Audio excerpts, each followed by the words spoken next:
Hello friends, வணக்கம் and welcome back to Critics Mode. இன்னைக்கு நம்ம எந்த மூவியோட ரிவ்யூ பார்க்க போறோம்னு கேட்டீங்கன்னா கலியுகம் 2025ல தமிழ்ல ரிலீஸ் ஆயிருக்கு. போஸ்ட் அக்கோபலிட்டிக் டிஸ்டோபியன் வேர்ல்ட் டிராமாங்கிறது கண்டிப்பா இந்த மூவி பார்க்கும்போது உங்களால தெரிஞ்சுக்க முடியும்.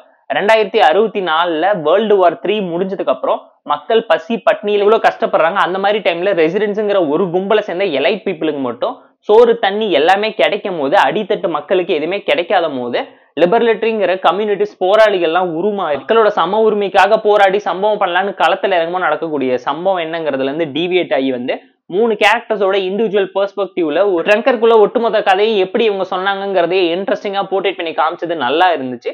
ஸ்டோரியோட மெயின் பார்ட் பாத்தீங்கன்னா கல்கி படத்தோட மெயின் ரெஃபரன்ஸை இன்ஸ்பயர் பண்ண ஒரு டோன்ல இருந்தாலும் இந்த படத்தை 5 வருஷத்துக்கு முன்னாடியே ஒர்க் ஸ்டார்ட் பண்ணி பல காரணத்தினால போஸ்ட்பான் பண்ணி இப்போதான் ரிலீஸ் பண்ணியிருக்காங்க.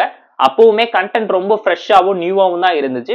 இந்த போஸ்ட் அக்கோபலிட்டிக் ஐடியாவே பாத்தீங்கன்னா ரொம்ப ஃபியூச்சரிஸ்டிக்கான ஐடியா. ஃபேண்டசி டிராமால நம்ம உலக என்ன நடக்குங்கிற விஷயத்த ஃபேண்டசி டிராமா ஸ்டைல தான் எல்லாருமே போர்ட்ரேட் பண்ணி காமிச்சிருந்தாங்க.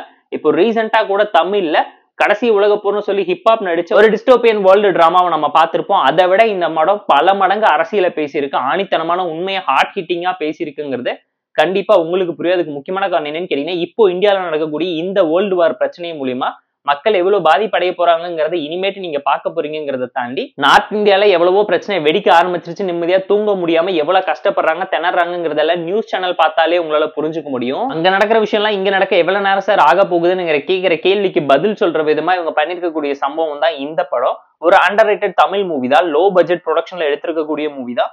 பெர்ஃபார்மன்ஸ்ல எல்லாருமே சாலிடா நின்னு பேசியிருக்காங்க. சதா ஸ்ரீநாத், கிஷோர்னு சொல்லி சூப்பரான பெர்ஃபார்மன்ஸ், எல்லாருமே எனர்ஜெட்டிக்கலாவும் இம்பாக்ட்ஃபுல்லாவும் கன்வென்ஷனலா பிரசென்ட் பண்ணி அந்த ரியலிஸ்டிக்கான ராவான டிராமாவை உங்களுக்குள்ள ஈஸியா கன்வே பண்ணிடுவாங்க. ஸ்டோரியோட கண்டென்ட், ஐடியாலஜி, இந்த டிஸ்டோபியன் வேர்ல்டு வார் டிராமா எல்லாமே இன்ட்ரெஸ்டிங்கா இருந்துச்சு. நிறைய ஹாலிவுட் வேர்ல்டு வார் டிராமாஸ் பார்த்திருந்தாலும் நேட்டிவிட்டி ஃபேக்டருக்கு ஏத்த மாதிரி எமோஷனல் டிராமாவோட மாத்தி சொசைட்டிக்கு மெசேஜ் சொல்லி கன்வின்ஸ் பண்ணி கிளைமேக்ஸ்ல சம்பவம் பண்றது சாதாரண வேலை கிடையாதுங்கிறது இந்த படம் பார்க்கும்போது நீங்களே ரியலைஸ் பண்ணுவீங்க. ஸ்கிரீன் பிளே பொறுத்தவரைக்கும் ஃபர்ஸ்ட் 30 மினிட்ஸ் பயங்கர ஸ்லோவாகவும் டிராகிங்காகவும் தான் இருந்துச்சு. லாஸ்ட் 1 ஹவர்ல தான் இவங்க படத்துல மிகப்பெரிய சம்பவம் பண்ணியிருக்காங்க. அதுவுமே ஹீரோயின் வந்ததுக்கு அப்புறம் நடக்கக்கூடிய சம்பவத்துல இருக்கக்கூடிய பிளாட் ட்விஸ்ட் வச்சு தேர்ட் ஆக்டர்ல ஜெர்னரா மாத்தி இவங்க பண்ணிருக்கக்கூடிய சம்பவம் என்னங்கிறத இந்த படம் பார்த்து நீங்க தெரிஞ்சுக்கோங்க. இன்ட்ரெஸ்டிங்கான ட்விஸ்டுக்காகவும் கிளைமேக்ஸ்க்காகவும் கண்டிப்பா இந்த மூவியோட லாஸ்ட் 30 மினிட்ஸ் மிஸ் பண்ணாம பாருங்கன்னு தான் நான் உங்களுக்கு சஜஸ்ட் பண்ணுவேன். கமர்ஷியலாவும் கலர்ஃபுல்லாவும் காமெடிக்கலாவும் எதுவும் இல்லைனாலும் ரியலிஸ்டிக்கான ஃபியூச்சரிஸ்டிக் வேர்ல்ட்ல இவங்க அழகா போர்ட்ரேட் பண்ணி காமிச்சிருந்தாங்க. விஎஃப்எக்ஸ், ஜோக்ஸ் எல்லாமே இவங்க பண்ண நினைச்ச விஷயத்தை இன்னும் பெட்டராகவும் ப்ராப்பராகவும் எக்ஸிக்யூட் பண்ணாலும் விஎஃப்எக்ஸ், ஜோக்ஸ், எடிட்டிங் டீம்னு சொல்லி எல்லாருமே எஃபோர்ட் போட்டு நல்லா பண்ணியிருப்பாங்க. சவுண்ட் டிசைன் வரைக்குமே ப்ராப்பரா நீட்டான ஒரு ஷேட்ஸை பிரசென்ட் பண்ணியிருந்தாங்க. பட் ப்ரொடக்ஷன் வேல்யூ அதிகமா இருந்து இந்த படத்தை பெட்டரா போர்ட்ரேட் பண்ணியிருந்தா வேற லெவலில் ஒரு அவுட்புட் கிடைச்சிருக்குங்கிறது நம்மளோட ஒரு பர்சனல் தட்டான ஒப்பீனியனா இருந்துச்சு. படத்தோட ஸ்டன்ட்ஸ் ரொம்பவுமே ஆவரேஜா இருந்துச்சு. எமோஷனல் டிராமா படத்துக்கு கை கொடுத்துருக்கு. எக்ஸ்பெரிமெண்டல் டிராமா ஒர்க் அவுட் ஆகாம போனதுக்கு ஆடியன்ஸ்க்கு இந்த எக்ஸ்பீரியன்ஸை ப்ராப்பரா இவங்க கன்வே பண்ணலங்கிறது இந்த படத்தோட சில சீன்ஸ் பார்க்க உங்களால தெரிஞ்சுக்க முடியும். வயலன்ஸ் ஓவர்லோடா இருந்தாலும் ஸ்டன்ட் சீக்வன்ஸ் பெருசா படத்துக்கு சப்போர்ட் பண்ணலங்க. அண்ட் படத்தோட மெயின் கேரக்டர்ஸ்லயே கிளாரிட்டி இல்லாம போயிடுச்சு. சப் ஸ்டோரிஸ்ல இருக்கக்கூடிய கான்ஃபிளிக்டா பயங்கரமா டீவியேட் பண்ணி வச்சிருக்காங்க.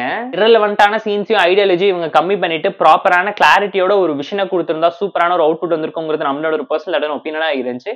போர் அடிச்சா டைம் பாஸ்க்காக பார்த்து என்ஜாய் பண்ற மாதிரியான ஆவரேஜான டிஸ்டோபியன் வேர்ல்டு எப்படி இருக்குங்கிறத இந்த படம் பார்த்து நீங்க தெரிஞ்சுக்கோங்க. கலியுகம் மூவிக்கு நம்ம தரக்கூடிய ரேட்டிங் எவ்வளவுன்னு கேட்டீங்கன்னா 6.4 out of 10. இந்த வீடியோ உங்களுக்கு பிடிச்சிருந்தா லைக் பண்ணி, கமெண்ட், ஷேர் பண்ணி, சப்ஸ்கிரைப் பண்ணி சப்போர்ட் பண்ணி. இந்த வீடியோ பிடிக்கலாம் மறக்காம டிஸ்லைக் அடிச்சு கமெண்ட் பண்ணி. நம்ம டெலிகிராம் சேனல் லிங்க் டிஸ்கிரிப்ஷன்ல இருக்கு, ஜாயின் பண்ணிக்கோங்க. டெய்லி அப்டேட்ஸ் உங்களுக்கு வந்துரும். Tata bye, see you and love you all.